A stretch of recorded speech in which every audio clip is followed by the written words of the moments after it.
L'éveil spirituel n'est pas ce que la plupart des gens imaginent. Ce n'est pas une collection d'expériences mystiques ou une accumulation de connaissances ésotériques.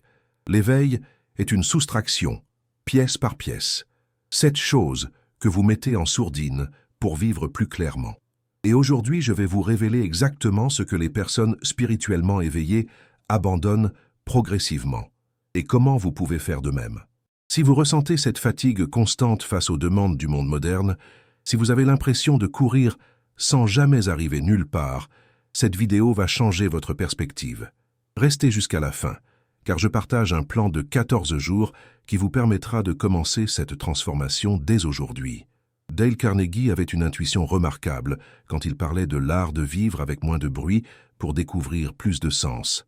Bien avant que le développement personnel ne devienne une industrie, il observait que les individus les plus épanouis n'étaient pas ceux qui accumulaient le plus, mais ceux qui savaient se défaire de ce qui les encombrait. Cette sagesse résonne aujourd'hui plus que jamais. Nous vivons dans une époque d'hyperstimulation où chaque seconde de notre attention est sollicitée. Les notifications, les urgences artificielles, les comparaisons constantes créent un brouillard mental qui nous éloigne de notre essence véritable. L'éveil spirituel, contrairement aux idées reçues, n'est pas une destination mais un processus de simplification. C'est un retour à l'essentiel, un dépouillement progressif de tout ce qui nous maintient dans l'agitation et la confusion. Les personnes qui entreprennent ce voyage découvrent rapidement qu'il ne s'agit pas d'ajouter quelque chose à leur vie, mais de retirer ce qui les empêche d'être pleinement présentes. Carnegie observait que les individus les plus influents et les plus sereins partageaient une caractéristique commune. Ils avaient appris à dire non aux distractions qui parasitent l'esprit. Ils comprenaient intuitivement que chaque oui donné à quelque chose de superficiel était un non donné à quelque chose d'essentiel. Cette approche par soustraction est révolutionnaire dans notre culture de l'accumulation. Nous sommes conditionnés à chercher toujours plus d'expérience, plus de connaissances, plus de possessions, plus de connexions. Mais les sages de toutes les traditions ont compris que la vraie richesse naît de la capacité à discerner l'essentiel du superflu. Aujourd'hui, nous allons explorer ensemble ces 7 éléments que les personnes spirituellement éveillées abandonnent graduellement. Chacun de ces abandons représente un pas vers plus de clarté, plus de paix intérieure et paradoxalement, plus de pouvoir personnel. La première chose que les personnes éveillées abandonnent progressivement, c'est l'approbation comme carburant principal de leurs actions. Cette dépendance à la validation externe est peut-être l'une des chaînes les plus subtiles et les plus tenaces de notre époque. Imaginez un instant que chaque décision que vous prenez soit filtrée par cette question. Que vont penser les autres? Cette recherche constante d'approbation transforme votre existence en une performance perpétuelle où vous n'êtes plus l'acteur principal de votre propre vie, mais un figurant dans le spectacle des attentes d'autrui. Les personnes spirituellement éveillées reconnaissent cette mécanique et commencent à s'en libérer. Elles comprennent que chercher l'approbation extérieure revient à donner le contrôle de leur bonheur à des personnes qui, souvent, ne les connaissent même pas vraiment. Cette transition ne se fait pas du jour au lendemain. Elle commence par de petits gestes d'authenticité, exprimer une opinion sincère même si elle diffère de la majorité, choisir une tenue qui vous plaît plutôt que celle qui impressionnera, dire non à une invitation qui ne vous inspire pas. Le processus est inconfortable au début. Nous sommes des êtres sociaux, et l'approbation du groupe a longtemps été une question de survie. Mais dans notre monde moderne, cette programmation ancienne nous dessert plus qu'elle ne nous protège. Les personnes éveillées développent progressivement leur propre système de validation interne. Elles apprennent à reconnaître la différence entre l'opinion constructive d'une personne qu'elles respectent et la critique gratuite de quelqu'un qui projette ses propres insécurités. Cette transformation libère une énergie considérable. L'énergie qui était consacrée à plaire, à paraître, à se conformer, peut maintenant être dirigée vers ce qui compte vraiment, vos valeurs, vos projets, votre croissance personnelle. La deuxième chose qu'elles abandonnent, c'est l'urgence fabriquée. Notre société a créé une culture de l'urgence artificielle où tout semble pressant, où chaque notification exige une réponse immédiate, où la rapidité est confondue avec l'efficacité. Cette urgence constante maintient notre système nerveux dans un état d'alerte chronique. Nous perdons la capacité à distinguer ce qui est vraiment urgent de ce qui peut attendre. Nous réagissons plutôt que nous n'agissons, et cette réactivité nous éloignent de nos intentions profondes. Les personnes spirituellement éveillées apprennent à créer des espaces de respiration dans leur quotidien. Elles comprennent que la plupart des urgences sont illusoires et que prendre le temps de réfléchir avant d'agir produit généralement de meilleurs résultats que la réaction impulsive. Cette désaccélération volontaire leur permet de retrouver le contact avec leur intuition. Quand l'esprit n'est plus constamment en mode urgence, il peut accéder à une forme de sagesse plus profonde, à une compréhension plus nuancée des situations. Elles développent l'art de la pause consciente. Avant de répondre à un email, elles prennent une respiration. Avant de prendre une décision importante, elles s'accordent un moment de réflexion. Cette pratique simple mais puissante transforme leur relation au temps et à l'action. Le paradoxe fascinant est que cette approche plus lente produit souvent des résultats plus rapides et plus durables. En prenant le temps de bien comprendre une situation, elles trouvent des solutions plus élégantes et plus efficaces. La troisième chose qu'elles abandonnent graduellement, ce sont les commérages comme mode de connexion sociale. Dans notre besoin légitime de créer des liens avec les autres, nous tombons souvent dans le piège des conversations superficielles, centrées sur l'absent. Les commérages procurent une satisfaction immédiate. Ils créent une illusion d'intimité, donnent l'impression de détenir des informations privilégiées et permettent de se sentir supérieur en jugeant les autres. Mais cette satisfaction est éphémère et toxique. Les personnes éveillées réalisent que ces conversations les éloignent de leur intégrité et de la possibilité de créer des relations authentiques. Elles comprennent que parler des autres révèle souvent plus sur celui qui parle que sur celui dont on parle. Cette prise de conscience les amène à transformer progressivement leur conversation. Au lieu de parler des personnes, elles parlent des idées, des projets, des expériences. Au lieu de juger les actions d'autrui, elles explorent leurs propres réactions et leurs propres apprentissages. Cette évolution crée un effet domino remarquable dans leurs relations. Les personnes autour d'elles commencent à élever le niveau de leur conversation. Les échanges deviennent plus nourrissants, plus créatifs, plus inspirants. Elles découvrent que l'empathie genuine est un mode de connexion beaucoup plus profond que la complicité dans le jugement. Comprendre les défis d'autrui plutôt que de les critiquer crée des liens durables et enrichissants. La quatrième chose qu'elles abandonnent, c'est l'accumulation qui devient un fardeau mental. Nous vivons dans une culture matérialiste qui nous conditionne à associer possession et bonheur, quantité et qualité de vie. Mais les personnes spirituellement éveillées découvrent que chaque objet possédé exige une part d'attention mentale. Chaque possession doit être entretenue, organisée, protégée, et cette gestion constante crée une charge cognitive qui pèse sur l'esprit. Cette réalisation les amène à questionner chaque acquisition. Cette chose va-t-elle réellement améliorer ma vie? Ou va-t-elle simplement encombrer mon espace et mon esprit? Elle développe l'art de distinguer le désir authentique de l'impulsion consumériste. Le processus de désencombrement devient une pratique spirituelle. Chaque objet donné ou jeté représente un pas vers plus de liberté. L'espace physique libéré crée de l'espace mental, et cet espace permet à la créativité et à l'intuition de s'exprimer. Elles découvrent que posséder moins leur permet de mieux apprécier ce qu'elles ont. Chaque objet conservé a une fonction claire et apporte une joie genuine. Cette approche qualitative plutôt que quantitative transforme leur relation à la matière. Cette simplification matérielle a des effets psychologiques profonds. Elle réduit l'anxiété liée à la gestion des possessions, diminue la tentation de se comparer aux autres à travers les biens matériels et libère des ressources financières pour des expériences plus enrichissantes. La cinquième chose qu'elles abandonnent progressivement, c'est l'auto-explication compulsive. Cette tendance à justifier constamment nos choix, nos opinions, nos émotions, révèle souvent un manque de confiance en notre propre légitimité à être qui nous sommes. Cette habitude épuise notre énergie mentale et émotionnelle. Nous passons plus de temps à expliquer notre vie qu'à la vivre pleinement. Cette justification permanente nous maintient dans une posture défensive qui nous éloigne de notre pouvoir personnel. Les personnes éveillées apprennent à distinguer les moments où une explication est vraiment nécessaire de ceux où elle n'est qu'une réaction automatique à l'inconfort. Elles développent la capacité à laisser certaines questions sans réponse, certaines critiques sans justification. Cette liberté de ne pas tout expliquer leur permet d'économiser une énergie considérable. Cette énergie peut alors être investie dans l'action, la création, la contemplation, plutôt que dans la justification perpétuelle.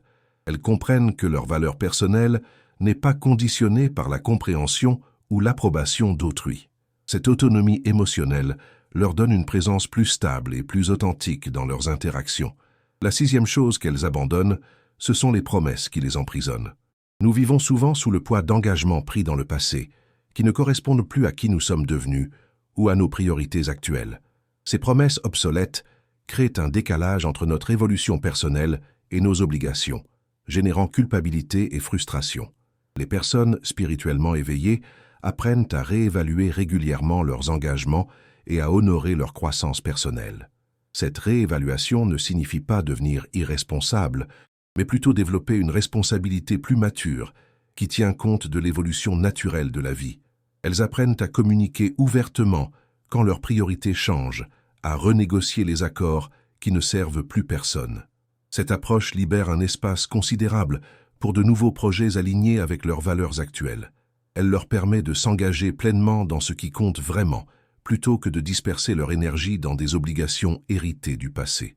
La septième et dernière chose qu'elles abandonnent, ce sont les contenus qui enflamment l'esprit plutôt que de le nourrir.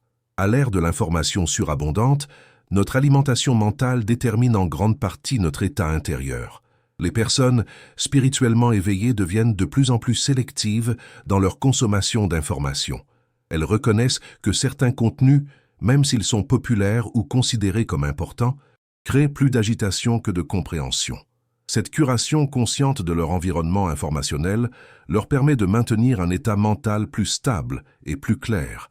Elles préfèrent la profondeur à la superficie, la qualité à la quantité, l'inspiration à la stimulation. Cette sélectivité s'étend à leurs conversations, leurs lectures, leurs divertissements.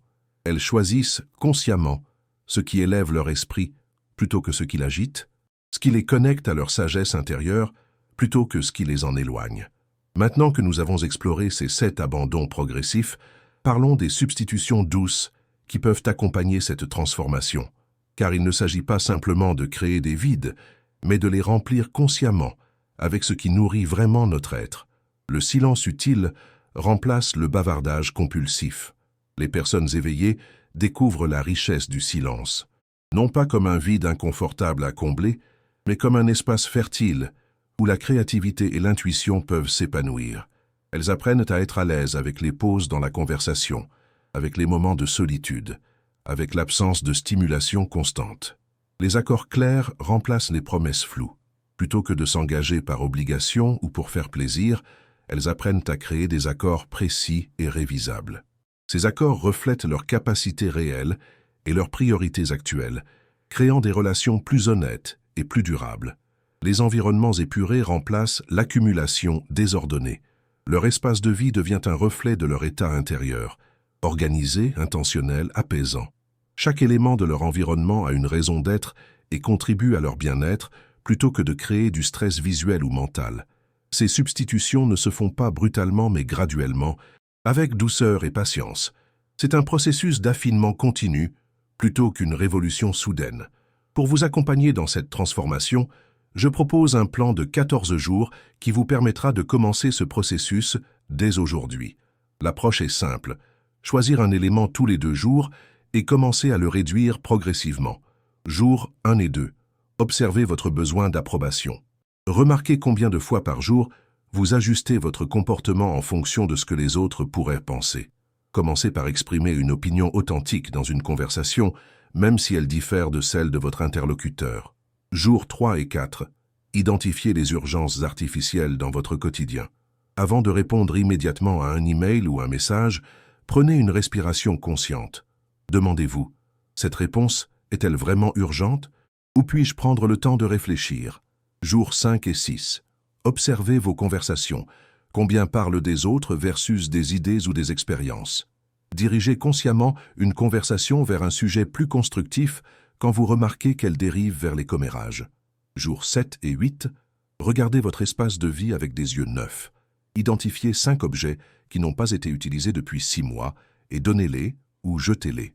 Observez comment cet espace libéré affecte votre état mental. Jours 9 et 10, remarquez vos justifications automatiques.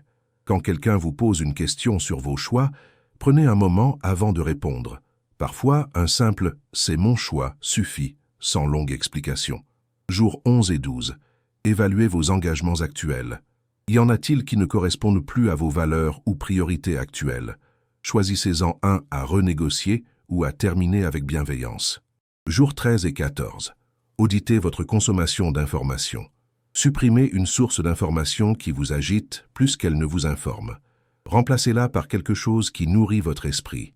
Un livre inspirant, de la musique apaisante ou simplement plus de silence. Tout au long de ces 14 jours, tenez un journal simple.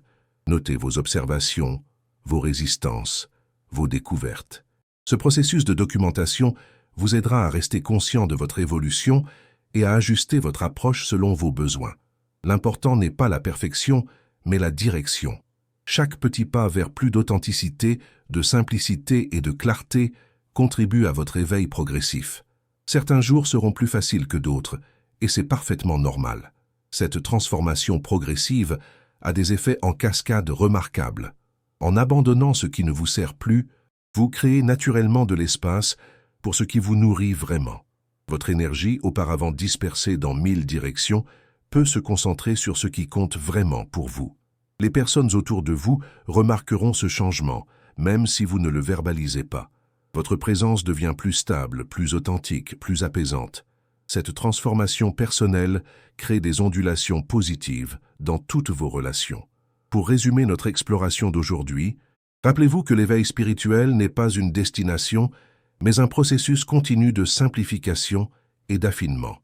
Les 7 éléments que nous avons explorés, le besoin d'approbation, l'urgence artificielle, les commérages, l'accumulation mentale, l'auto-justification compulsive, les promesses obsolètes et les contenus inflammatoires, sont autant de couches qui, une fois enlevées, révèlent votre essence authentique. Cette soustraction progressive vous reconnecte avec votre pouvoir personnel, votre intuition naturelle et votre capacité à créer une vie alignée avec vos valeurs les plus profondes. C'est un retour à la simplicité, mais pas la simplicité de l'ignorance, plutôt la simplicité de la sagesse. Le chemin vers l'éveil n'est pas uniforme pour tous. Certains de ces abandons vous parleront plus que d'autres. Certains nécessiteront plus de temps et de patience. L'important est de commencer, d'avancer à votre rythme et de rester bienveillant envers vous-même dans ce processus.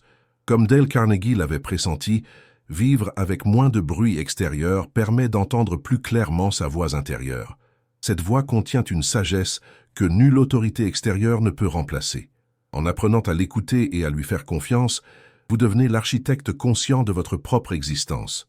J'aimerais connaître votre expérience avec ces concepts. Commentez ci-dessous ce que vous en avez pensé, et lequel de ces 7 éléments vous allez réduire en premier. Votre partage enrichit notre communauté et inspire d'autres personnes dans leur propre cheminement. N'oubliez pas de vous abonner pour recevoir d'autres explorations sur le développement personnel et la croissance spirituelle. Suggérez un thème pour la semaine prochaine dans les commentaires et partagez cette vidéo avec quelqu'un qui pourrait bénéficier de cette réflexion.